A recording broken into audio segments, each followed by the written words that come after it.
ben on le fait aujourd'hui. Donc, non, effectivement, l'année 2017 va être une année structurante pour la politique touristique en Nouvelle-Aquitaine.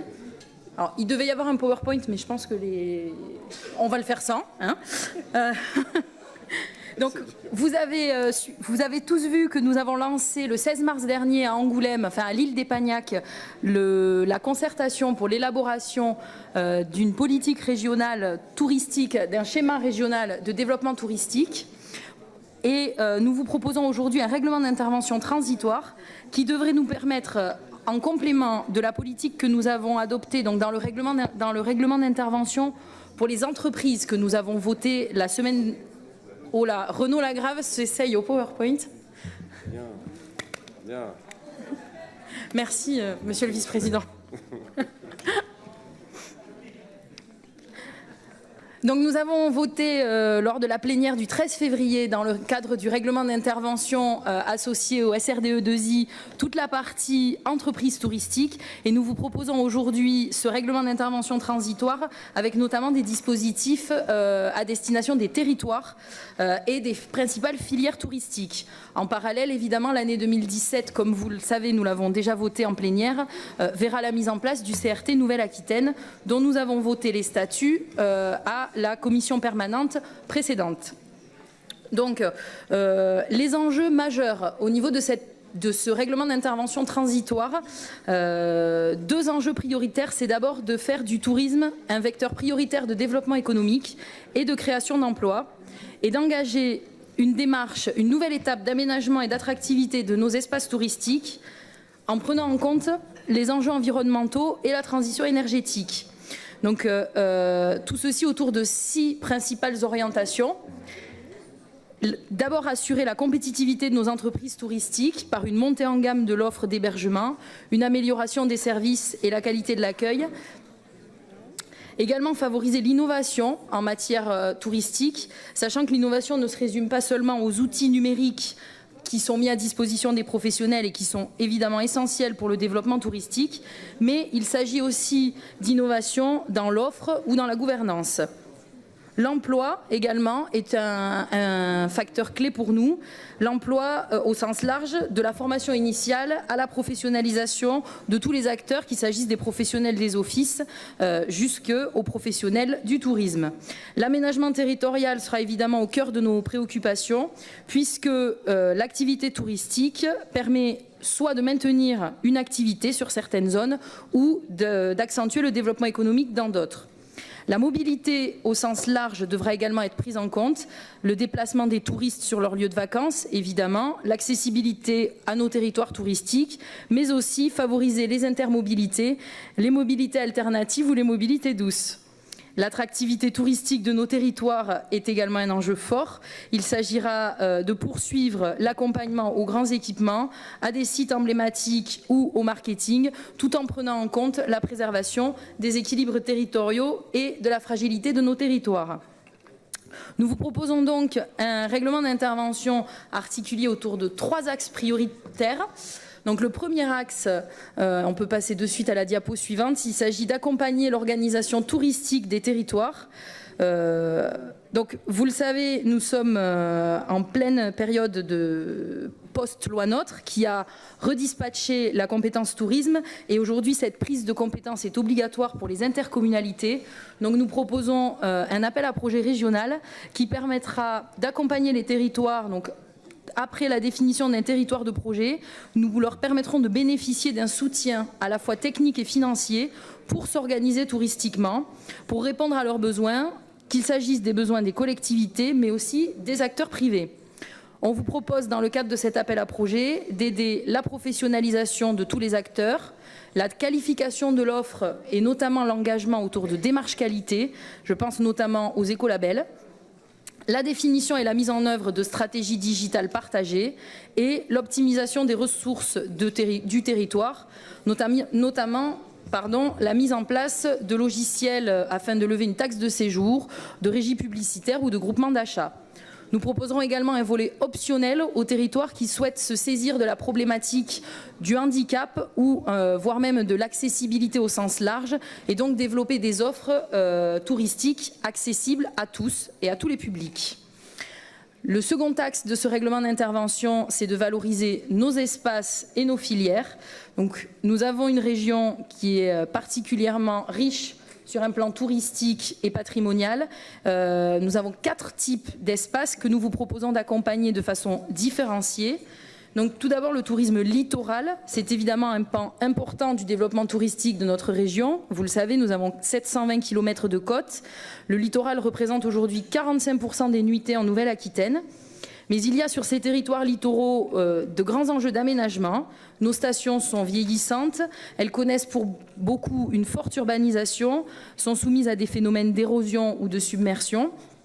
Tout ça nous amène donc à repenser la station de demain, notamment dans le cadre du dispositif aménagement durable des stations qui est mis en place par le GIP Littoral, à respecter notre littoral et nos zones lacustres, puisque quand je parle de zone littorale, ces dispositifs s'appliquent également à nos zones lacustres, et je pense par exemple au lac Médocain, au lac Landais, mais aussi au lac de Vassivière, Président, à imaginer des modes de déplacement doux ou alternatifs, à réfléchir également à des outils prédictifs et à accompagner aussi l'ensemble de l'économie liée à l'océan, qu'il s'agisse de l'économie de la glisse, de la voile, du nautisme ou du balnéaire.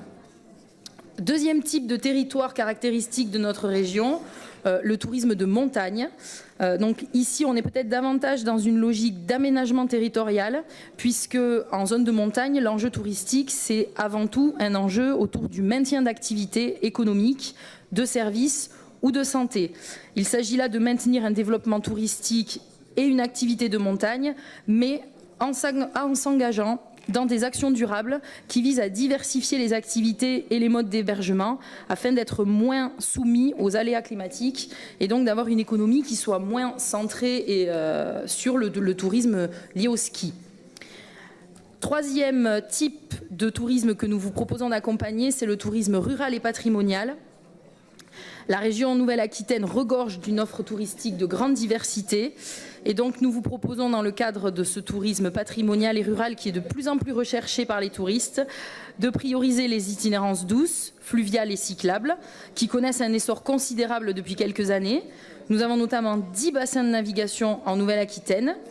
C'est un produit indispensable à tous les territoires et il s'adresse aussi bien aux touristes qu'aux habitants. Également, nous vous proposons d'accompagner l'agritourisme et le no-tourisme. Je ne vais pas m'étendre plus longtemps sur les commentaires. Vous savez que nous sommes la première région agricole et viticole et que nous avons des produits mondialement connus.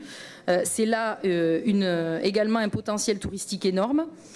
Également, dans le cadre de ce tourisme patrimonial, nous vous proposons de soutenir le tourisme de découverte économique et des savoir-faire. Là aussi, nous avons beaucoup de pépites en Nouvelle-Aquitaine, qu'il s'agisse du cuir, du luxe, de la porcelaine. Le patrimoine également, qu'il soit naturel, bâti ou historique, puisque nous avons 4 parcs naturels régionaux, 2 massifs, 4 opérations grands sites actuellement en Nouvelle-Aquitaine. Nous sommes la région qui a le plus de sites inscrits au patrimoine mondial de l'UNESCO. Et je citerai également en matière de tourisme rural et patrimonial le thermalisme, avec notamment 30 établissements en Nouvelle-Aquitaine qui accueillent 150 000 curistes par an. Voilà des dispositifs, vous trouverez dans ce règlement d'intervention des dispositifs pour accompagner ce type de tourisme. Autre pilier important, le tourisme urbain et d'affaires. Aujourd'hui, les agglomérations et métropoles développent de plus en plus d'offres touristiques et c'est un tourisme qui se développe énormément, mais ce sont également des portes d'entrée qui bénéficient de tous les accès, les aéroports, les gares, dont notamment la LGV. Ce sont pour nous des portes d'entrée importantes qui doivent pouvoir bénéficier aux territoires qui les entourent. Pour rappel, un touriste séjour en moyenne 1,4 à 1,6 jours en ville. Pour le reste de son séjour, il rentre dans les territoires intérieurs. 50% des touristes urbains sortent des villes. Donc l'enjeu, il est aussi là de développer une offre qui soit complémentaire entre les villes et les territoires alentours. Un autre enjeu fort de ce règlement d'intervention, c'est de soutenir l'emploi saisonnier. Nous avons reçu récemment les résultats d'une étude commandée avec l'INSEE autour de l'emploi saisonnier en Nouvelle-Aquitaine. Et cette étude démontre qu'il y a 146 000 saisonniers chaque année en Nouvelle-Aquitaine, dont la moitié dans le tourisme, une autre grosse partie également dans les métiers de l'agriculture. Cette étude va nous permet déjà de mettre en avant certains points. Ce sont des salariés qui sont plus jeunes, moins rémunérés que la moyenne, qui sont localisés essentiellement sur le littoral. Elle nous permet de définir des zones que vous voyez là sur la carte, des zones où se situent prioritairement ces saisonniers. Et donc nous vous proposons déjà certaines mesures, mais également dans le cadre de l'élaboration du schéma régional, de réfléchir à un plan régional des saisonniers qui nous permettra d'accompagner l'emploi saisonnier sur différents aspects. D'abord la formation et l'emploi, mais aussi le logement et la sensibilisation à la réglementation, au droit du travail, l'information, puisque ces salariés étant plus jeunes et moins rémunérés que la moyenne, il est essentiel de les accompagner et de les informer sur leurs droits.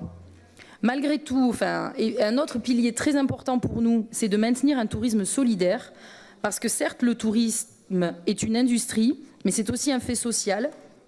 Aujourd'hui, plus de 40% des Français ne partent pas en vacances, 82% des cadres partent chaque année en vacances, seulement 47% des ouvriers.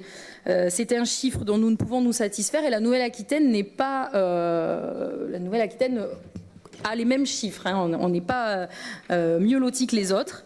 Donc le tourisme social en Nouvelle-Aquitaine, ce sont 370 villages et centres de vacances, dont vous voyez la répartition sur la carte à l'écran, qui accueille chaque année 470 000 vacanciers et génère un chiffre d'affaires de 113 millions d'euros. Mais ça reste un parc qui est fragile, qui est confronté à des problèmes de mise aux normes et de réhabilitation. Donc nous vous proposons dans ce règlement d'intervention transitoire 3 axes majeurs. Tout d'abord un partenariat avec l'UNAT afin de réaliser un inventaire du parc dédié au tourisme social et solidaire. Nous vous proposons également des dispositifs d'accompagnement à la rénovation, des dispositifs d'aide à la pierre et aussi d'aide au départ pour les publics les plus fragiles. Enfin, pour finir, je vous rappelle les mesures que nous avons votées dans le cadre du règlement d'intervention lié au SRDE2I lors de la plénière du 13 février, qui concernent les hébergements touristiques, qui sont évidemment incontournables dans le choix de la destination. Donc nous vous rappelons dans ce règlement d'intervention transitoire les mesures votées lors de la dernière plénière qui nous permettent d'accompagner l'hôtellerie homologuée indépendante, l'hôtellerie de plein air, les locations saisonnières, mais aussi les villages de vacances, auberges de jeunesse, sur des aides au conseil, des aides à la reprise-transmission, à la modernisation, à la professionnalisation, mais aussi dans leur stratégie numérique. Voilà, Président, chers collègues, résumé assez rapidement ce règlement d'intervention qui est transitoire et qui sera évidemment amené à évoluer en fonction des réflexions que nous aurons dans le cadre de l'élaboration du schéma régional. Merci Sandrine, gros travail qui a été fait. Donc à partir de maintenant, on a ce type de dispositif qui sera transitoire et dans le même temps, vous pilotez une concertation sur la grande région avec les acteurs du tourisme et les collectivités qui sont engagées. Qui souhaitent intervenir sur ce règlement d'intervention? Il y a Régine Marchand. Alors, il y a Régine Marchand. Alors, il y a Monsieur Bello, Régine Marchand.